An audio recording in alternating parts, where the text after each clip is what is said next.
Big Boss season 8 Tamil freeze டாஸ்க்ல வந்து பார்த்தீங்கன்னா, ஃபேமிலிலாம் வந்துட்டு போய் லாஸ்ட் டே அன்னைக்கு பார்த்தீங்கன்னா, ஃப்ரெண்ட்ஸ்லாம் வந்துட்டு போனாங்க. ரொம்ப சூப்பரா அழகா இருந்துச்சு. ஃப்ரெண்ட்ஸ் மட்டும் இல்லாம நெறைய லவ் ப்ரொபோசல், நெறைய வந்து பார்த்தீங்கன்னா, லவ் மொமெண்ட்ஸ் நெறைய இருந்துச்சு. ஆஹா! என்னடா இது சூப்பரா போயிட்டுருக்கே அப்படின்னு பார்க்கும்போது, வன்மமும் இன்னும் குறையல. இந்த வீட்ல இன்னும் வன்மம் நெறையா இருக்கு. வன்ம மூட்டைகள் வெடிக்க ஆரம்பிச்சுருச்சு அப்படின்னு நெறைய வன்ம மூட்டைகளும் உள்ள அடங்கியிருந்து, என்ன நடந்துச்சு? டைட்டில பார்த்து எந்த முடிவு எடுக்காதீங்க. வீடியோ ஸ்கிப் பண்ணாம பாருங்க. Welcome to the channel. நான் உங்கள் விஷால் சரவணன். வாங்க வீடியோக்குள்ள போலாம். டெய்லி அப்டேட்ஸ், டெய்லி வீடியோஸ்க்கு மறக்காம நம்ம சேனலை சப்ஸ்கிரைப் பண்ணி பெல் ஐக்கானை கிளிக் பண்ணிக்கங்க. இந்த சீசன் 8ல வந்து பார்த்தீங்கன்னா, லாஸ்ட் சீசனை கம்பேர் பண்ணும்போது இந்த சீசன்ல வந்து டாக்ஸிக் கம்மியா இருக்கு அப்படிங்கிறத நம்ம இங்க அக்செப்ட் பண்ணிக்க தான் ஆகணும். ஏன்னா, லாஸ்ட் சீசன் பார்த்தீங்கன்னா, ஒரு மாதிரி நம்ம உட்கார்ந்து 24/7 பார்க்கும்பொழுது, ஒரு மாரி பயங்கரமான ஒரு நமக்குள்ள ஒரு கோவம் வரும். இப்படிலாம் பேசுறாங்களே! இப்படியெல்லாம் பண்றாங்களே! என்ன மனுஷங்கப்பா இவங்கலாம் அப்படிங்கிற மாரி ஒரு கோவம் பயங்கரமா வரும். ஆனா, அந்த ஒரு டாக்ஸிக் வந்து இந்த சீசன்ல இல்ல. அது நம்ம கண்டிப்பா ஒத்துக்கணும். எல்லாருமே ஒரு விதத்துல சீரியல் ஆர்டிஸ்ட் அப்படிங்கிறதாலயோ, கேமரா கான்ஷியஸ் இருக்கும். வெளிய என்ன நினைப்பாங்க அப்படிங்கிற அந்த கான்ஷியஸ் இருக்கிறதாலயோ, ஒரு சில விஷயங்கள அவாய்ட் பண்றாங்க அப்படிங்கிறத நம்மளால உணர முடிஞ்சது. ஒரு விதத்துல அது நல்லதும் கூட அப்படிங்கிறத நம்ம சொல்லிக்கிட்டு இருக்கோம். இந்த ஃபேமிலி முடிச்சுட்டு ஃப்ரெண்ட்ஸ்லாம் வரும்பொழுது, இந்த ஃப்ரெண்ட்ஸ் யார் யாரெல்லாம் வருவாங்க? யார் யாரெல்லாம் வந்து எதிர்பார்க்கலாம்? அப்படிங்கும்போது 2 பேர் ரொம்ப ஆவலுடன் எதிர்பார்த்து காத்துக்கிட்டு இருந்தது. உள்ள வருவாரா? விஷ்ணு விஜய் உள்ள வருவாரா? அர்ச்சனா ரவிச்சந்திரன் உள்ள வருவாங்களா? அவங்கலாம் வந்தாங்கன்னா மூமெண்ட்ஸ் எப்படி இருக்கும்? அப்படிங்கிற மாரி. பட் அவங்கலாம் எதிர்பார்த்த மாரி அவங்கலாம் உள்ள வந்தாங்க. ஃபர்ஸ்ட்டு வந்து பார்த்தீங்கன்னா, விஜய் விஷாலுடைய சிஸ்டர், அதாவது பாக்யலட்சுமி சீரியல்ல விஜய் விஷாலுக்கு சிஸ்டரா ஒருத்தவங்க நடிச்சிருப்பாங்க. ஸோ அவங்க தான் உள்ள வந்திருந்தாங்க. நேகா அவங்களுடைய பேரு. ஸோ அதே மாரி ஷம்தா அவங்க வந்து பார்த்தீங்கன்னா, ஒரு Vijay TV serial artist. So பவித்ராவுடைய ரொம்ப க்ளோஸ் ஃப்ரெண்டு. அவங்களும் உள்ள வந்திருந்தாங்க.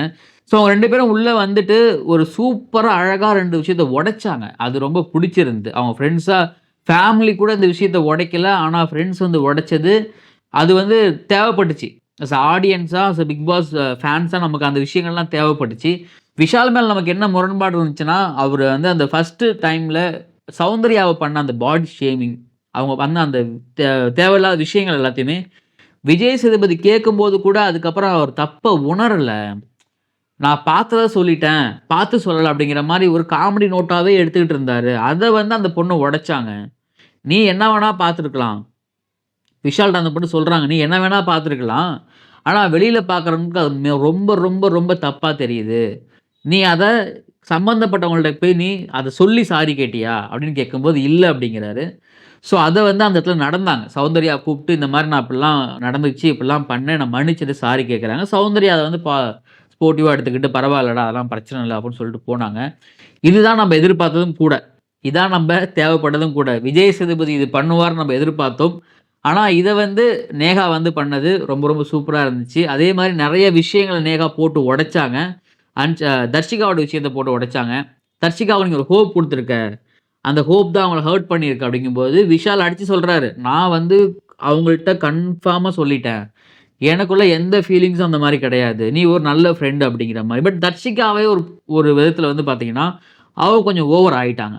தர்ஷிகாவால வந்து ஃபீலிங்ஸ கண்ட்ரோல் பண்ண முடியல. அவங்க வெடிச்சு சிதறிட்டாங்க. ஆனா வெளிய போய் விஷால் மேல வந்து குறை சொல்லிட்டு இருக்காங்க. ஆனா உள்ள அவங்க என்ன பண்ணாங்க?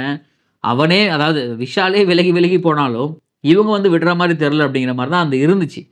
ஆனா விஷாலுக்கு மேல இவங்க தப்பு சொல்றது எப்படி அக்செப்ட்ன்னு தெரியல. பட் அது முடிஞ்சிடுச்சு. அவங்க வெளிய போயிட்டாங்க. அதுக்கப்புறம் அவங்க வேலைய பார்க்க போறாங்க. அது அது ஓகே. ஆனா சீசன் முடியல ஒண்ணும் இல்ல. நம்ம அதனால பத்தி நம்ம பேசுறோம் நம்ம. ஷம்தா வந்திருந்தாங்கன்னு சொன்னீங்களா? ஷம்தா வந்து அவங்க வந்து ஒரு சூப்பரான ஒரு சோலா வந்து பவித்ராக்கு வந்து இருந்தாங்க. பவித்ரா வந்து பேசும்பொழுது ரொம்ப அழுதாங்க. எனக்கு வந்து இந்த வீட்ல யாருமே இல்லன்னு நெனைக்கிறேன். எனக்கு ரொம்ப லோன்லியா இருக்கு. எனக்கு ரொம்ப கஷ்டமா இருக்கு. நான் சொல்றத யாருமே கேட்க மாட்றாங்க அப்டின்லாம் பேசிட்டு இருக்கும்போது, ஷம்தா வந்து அவங்கள ரொம்ப சூப்பரா அழகா நல்லா சொன்னாங்க. "நீ ஒரு நல்ல சோல் நீனு. இந்த வீட்ல சண்ட மட்டும் போட்டுக்கிட்டு, டாக்ஸிக்கா மட்டும் இருந்துகிட்டு, ஏதாவது பண்ணி அதாவது இது மட்டும் தான் விளையாட முடியுமா அப்டின்னு தாண்டி, இப்படியும் ஒரு பொண்ணால இருக்க முடியும் அப்டின்னு பவித்ரா ஒரு நல்ல எக்ஸாம்பிளா இருக்க. ஸோ அதனால நீ ஒரு நல்ல பிளேயர்" அப்டின்னாங்க. இன்னொன்னு மஞ்சரி சொல்லியிருப்பாங்க ஒரு இடத்துல. மஞ்சரி வீட்ல இருந்து வந்து அதாவது பவித்ரா வீட்ல இருந்து வந்து அவங்க தம்பி சொல்லியிருப்பாரு. நீங்க அந்த அந்த முரண்பாடுல வந்து நீங்க அந்த டெவிலா நடந்துகிட்டு ரொம்ப முரண்பாடா இருந்துச்சு அப்டின்னு சொல்லியிருப்பாங்க. முட்டைய உடைச்சு ஊத்துனது. அதுக்கு மஞ்சரி சொல்லியிருப்பாங்க, "நான் அப்படி பண்ணதால தான் பவித்ரா வெளிய தெரிஞ்சா. இல்லன்னா தெரிஞ்சிருக்க மாட்டா" அப்படின்னு சொல்லிட்டு. ஸோ அதுக்கு வந்து அவங்க சொன்னது ரொம்ப ரொம்ப ஒரு விதத்தில வந்து நீங்க அது கேம வந்து பார்த்தீங்கன்னா, அப்படி பண்ணதால தான் நீங்களும் டெவிலா வெளிய தெரிஞ்சீங்க. அப்படி நடந்துக்கிட்டதால தான் பவித்ரா ஏஞ்சலா வெளிய தெரிஞ்சாங்க. எனக்கு இன்னொரு கட்டத்துக்கு மேல போயி, பவித்ரா வேற யாரு பவித்ரா ஹர்ட் பண்ணியிருந்தாலும், பவித்ராவுடைய ரியாக்ஷன்ஸ் அப்படிதான் இருந்திருக்கும். ஏன்னா, அவங்க முடிவு பண்ணிட்டாங்க, நம்ம ஏஞ்சலா அப்படிதான் இருக்கணும் அப்படிங்கிறதுக்காக. அதே மாதிரி நீங்க வேற யார்கிட்டயாவது போய் இப்படி பண்ணாங்கன்னா, நீங்க பண்ணியிருந்தீங்கன்னா, அவங்க இதே மாரி கோஆப்பரேட் பண்ணியிருந்திருப்பாங்கன்னு கேட்டா, அது மிகப்பெரிய கேள்விக்குறி தான். அப்படி இருக்கும்போது அவங்க நல்லா சொன்னாங்க, அவங்க ஃப்ரெண்ட் என்ன சொன்னாங்கன்னா, "நீங்க வர்றதுக்கு முன்னாடியே அவங்க இந்த வீட்டுக்கு வந்துட்டாங்க. நீங்க வந்து வைல்ட் கார்ட் என்ட்ரி. அதாவது உங்களுக்கு முன்னாடியே மக்கள் பவித்ராவ தெரியும். நீங்க வந்து பவித்ராக்கு கிரெடிட் குடுக்க வேணாம் அப்படிங்கிறத மூஞ்சால அடிச்ச மாதிரி இல்ல, மூஞ்சால அடிச்சு சொன்னாங்க. சூப்பரா இருந்துச்சு பார்க்கறதுக்கு. ஆஹா! இந்த மாரி ஒரு ஆள் தான நம்ம ஃபேமிலில எதிர்பார்த்துட்டு இருந்தோம். ஃப்ரெண்ட்ஸ் சைட்லேருந்து வந்திருக்காங்க. பரவால்லங்க. நம்ம அடிச்சு தூள் கலப்பலாம் அப்படின்னு சூப்பரா அழகா இருந்துச்சு. அடுத்ததா வந்தது தாங்க மிகப்பெரிய ஒரு சீன். அதாவது பார்த்தீங்கன்னா, "ஏன்டா டேய்!" அப்படிங்கிற மாரி, "நீ அவனா நீ?" அப்படிங்கிற போன சீசன்ல என்னென்ன பண்ணுன, இந்த சீசன்ல வந்து இப்படி மாட்டிக்கிட்டியேடா அப்படிங்கிற மாரி, அவர் விஜய் உள்ள வந்திருந்தாரு. விஷ்ணு விஜய் வந்து நம்ம சீசன் 7 ஆரம்பிக்கும்போது பயங்கரமா திட்டிலாம் வீடியோ போட்டிருந்தோம். பட் அதுக்கப்புறம் அவருடைய அந்த அந்த கேரக்டரோட அந்த மாற்றம், அந்த புரிஞ்சுகிட்டு நடந்த விதங்கள்லாம் சேர்த்து நம்ம அப்ரிஷியேட்டும் பண்ணியிருந்தோம். அவரு டாப் 5க்கு டிசர்வ் ஆன ஒரு கண்டஸ்டன்ட் தான் போன சீசன்ல. அவரு உள்ள வந்து சௌந்தர்யா கூட ப்ரொபோசல்லாம் பார்க்கும்பொழுது, சௌந்தர்யா, விஷ்ணு விஜய் வாவ்! சூப்பர்! ஒருவேள ஸ்கிரிப்ட்க்கு கன்டென்ட் பண்ணிட்டாங்களோ அப்படின்னு தோணுது. ஏன்னா எப்பவுமே விஷ்ணு என்ன யோசிப்பாருன்னா, ஏதாவது கன்டென்ட் பண்ணணும்டா, ஏதாவது கன்டென்ட் பண்ணணும்டா, இது அத பண்ணணும்டா, லவ் கன்டென்ட் அப்படின்னு பேசிக்கிட்டே இருப்பாங்க. ஆனா ரொம்ப கியூட்டா இருந்துச்சு. 2 பேருமே. சௌந்தர்யாலாம் இப்படி பார்க்கவே முடியாது. இன்னொன்னு பண்ணாங்க சௌந்தர்யா. அந்த ப்ரொபோசல் பண்றதுக்கு முன்னாடி கேமரால நின்னு, அவங்க அப்பா கிட்ட பெர்மிஷன் வாங்கிட்டு இருந்தாங்க. இந்த மாரி நான் ஆல்ரெடி சொல்லியிருக்கேன்ப்பா. எனக்கு பிடிக்கும்னு தெரியும்ல உங்களுக்கு. நான் ப்ரொபோஸ் பண்ண போறேன். பண்ணலாமா? அதெல்லாம் ரொம்ப கியூட்டா, ரொம்ப அழகா இருந்துச்சு. கொஞ்சம் மெச்சூரிட்டி தெரிஞ்சது சௌந்தர்யா கிட்ட. வெட்கப்படுறத ஃபர்ஸ்ட் டைம் இந்த சீசன் 8ல சௌந்தர்யாவ பார்த்துருக்கோம் நம்ப. ரொம்ப சூப்பரா இருந்துச்சு. அத வந்து ரிசீவ் பண்ண விதம் விஷ்ணு விஜய் வந்து பார்த்தீங்கன்னா, போன சீசன்ல வந்து விஷ்ணு விஜய் போனதுக்கப்புறம் நெறைய பேர் அதாவது கொஞ்சம் பேர் மறந்திருப்பாங்க. பட் திரும்பி என்ட்ரி குடுத்து ஒரு கலக்கிட்டு ஒரு ஒரு சூப்பரான ஒரு லவ் ஃபிலிம் உள்ள பார்த்த மாரி இருந்தது. மேபி வெளிய போய் 2 பேரும் சேர்ந்து ஒண்ணா படம் நடிச்சதாலும் ஆச்சரியப்படுறது கிடையாது. அந்த படம் சக்சஸ் ஆனாலும் ஆச்சரியப்படுறது கிடையாது.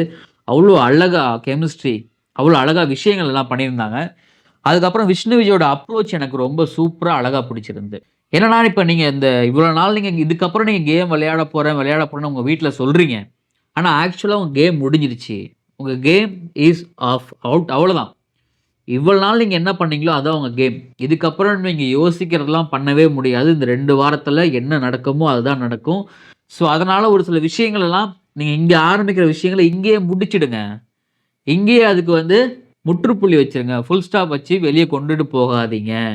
அப்படின்னு நெறைய விஷயங்கள் சூப்பரா அழகா சொன்னாரு. சொன்ன விஷயங்கள்லாம் பார்க்கறதுக்கு உண்மையாகவே இந்த மாரி ஆட்கள உள்ள அனுப்புனா தான் ஒரு நல்ல இன்புட்ட குடுத்து அந்த பிளேயர்ஸ நம்ம வந்து அடுத்துக்கு அடுத்து கொண்டு போக முடியும்.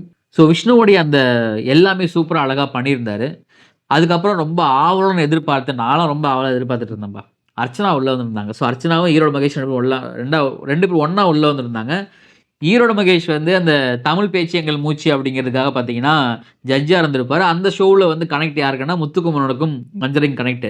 ஆனா உள்ள வந்து என்ன சொல்லிட்டாருன்னா, "இத வச்சு யாரும் முடிவு பண்ணாதீங்க. நான் உங்க எல்லாத்துக்காகவும் வந்திருக்கேன்" அப்படின்னு சொன்னாரு. ரொம்ப சூப்பரா அழகா இருந்துச்சு. அ ஆப் தெரிஞ்சிருக்கும். அர்ச்சனா உள்ள வந்தாலே யாருக்காக வந்திருப்பாங்க? அருண் பிரசாத்துக்காக வந்திருப்பாங்க. வந்த உடனே மிஸ் பண்றேன், லவ் பண்றேன், மிஸ் பண்றேன்னு ஒரு 500 டைம் சொல்லியிருப்பாங்க 2 பேரும் மாறி, மாறி, மாறி. அந்த அளவுக்கு இருந்துச்சு. லாஸ்ட் சீசன் வந்து ரொம்ப நெறையா வந்து அர்ச்சனாவ மிஸ் பண்ண இடங்களெல்லாம் பாட்டு பாடி, அவங்க சிரிக்கிறது, அவங்க பிக் பாஸ்ட்ட பேசுறது, எல்லாமே நெறைய இந்த லாஸ்ட் இயரா மிஸ் பண்ணியிருந்திருக்கும். அர்ச்சனா உள்ள வந்து சூப்பரா அழகா தட்டி தூக்கிட்டு போயிட்டாங்க. அதே மாரி என்னன்னா, முத்துக்குமரன் அர்ச்சனாவுக்கு நெறைய முரண்பாடுகள் இருக்கு. அர்ச்சனாவுக்கு விஜய் சேதுபதிக்கு நெறைய முரண்பாடு இருக்கு. அதெல்லாம் வெளியில. பட் உள்ள வந்து அவங்க எதையுமே வெளிய எந்த முகத்திலயுமே காட்டிக்கல. யார் முகத்திலயுமே அவங்களுடைய அந்த முரண்பாடுகள வெளிய காமிச்சுக்கல. ஒரு கண்டஸ்டன்ட்க்கு நம்ம என்ன பண்ண போறோம்? எப்படி பேச போறோம்? நான் வந்து என்னுடைய ஃப்ரெண்டுக்கு நான் பெர்சனலா உள்ள வந்திருக்கேன். அந்த மொமெண்டம்ம நான் வந்து யூஸ் பண்ணிக்கணும். நான் வந்து அந்த பிரசன்ஸ ஃபீல் பண்றேன் அப்படிங்கிற மாதிரி மத்தவங்கள டிஸ்டர்ப் பண்ணாம தனியா உட்கார்ந்து பேசுனாங்க. அதே மாரி இண்டிவிஜுவலாவும் எல்லாத்துக்கிட்டயும் பாசிட்டிவ் நோட் குடுத்தாங்க. ரொம்ப சூப்பரா அழகா இருந்துச்சு. மகேஷும் சொன்னார். ஈரோடு மகேஷ் சொன்னார். நெறைய விஷயங்கள் சொன்னார். இது வந்து பார்த்தீங்கன்னா, இந்த இந்த இந்த ஷோவ பத்தின விஷயங்கள், நெறைய காமெடி சென்ஸ், நெறைய கவுண்டர் அட்டாக்கு, நெறைய விஷயங்கள் பாசிட்டிவா, மோட்டிவேஷன் ஸ்பீச் நெறையா சூப்பரா அழகா இது வந்து எண்ட் ஆஃப் த டே பார்த்தீங்கன்னா, எப்படி சொல்றது? ஒரு எமோஷனா ஆரம்பிச்சு, ஒரு லவ்வுல போய் லவ்வுல வந்து இன்டர்வல் விட்டு, அதுக்கப்புறம் எண்ட் ஆஃப் த டே பார்த்தீங்கன்னா, சுபம் போட்டு முடிச்சுட்டோம். அந்த மாரி ஒரு ஒரு ஃபுல் ஃபீல்டு சினிமா பார்த்த மாரி இன்னைக்கு லைவே வந்து பார்த்தீங்கன்னா, சௌந்தர்யா, விஷ்ணு லைவ்லாம் 2 லேக்ஸ் பீப்பிள்ஸ் பார்க்குறாங்க. இந்த பக்கம் அர்ச்சனா அர்ச்சனா என்ட்ரி ஆகும்போது 1 லேக்ஸ் பீப்பிள்ஸ் பார்க்குறாங்க. ஸோ லைவ் நெறைய பேர் பார்த்தாங்க இன்னைக்கு. இத எபிசோட் எத்தன பேர் பார்க்க போறாங்கன்னு தெரியல. ஸோ இன்னைக்கு எபிசோட் கண்டிப்பா மிஸ் பண்ணாம பாருங்க. உங்களுக்கு ரொம்ப ஒரு ஃபுல்ஃபில்டா இருக்கும். இன்னைக்கு எபிசோட் எனக்கு தெரிஞ்சு பிக் பாஸ் சீசன் 8ல.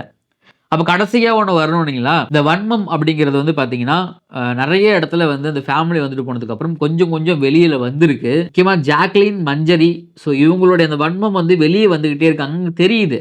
பெர்சனலா அட்டாக் பண்றதா இருக்கட்டும், முரண்பாடுகள் நம்ம இதுக்கப்புறம் நம்ம இண்டிவிஜுவலா விளையாடணும் அப்படிங்கிறதுக்காக கூட இருக்கிறவங்களே நம்ம வந்து எந்த அளவுக்கு நம்ம டார்கெட் பண்ணி அடிக்க முடியும் அப்படிங்கிற பிளான்லாம் பயங்கரமா பண்றாங்க.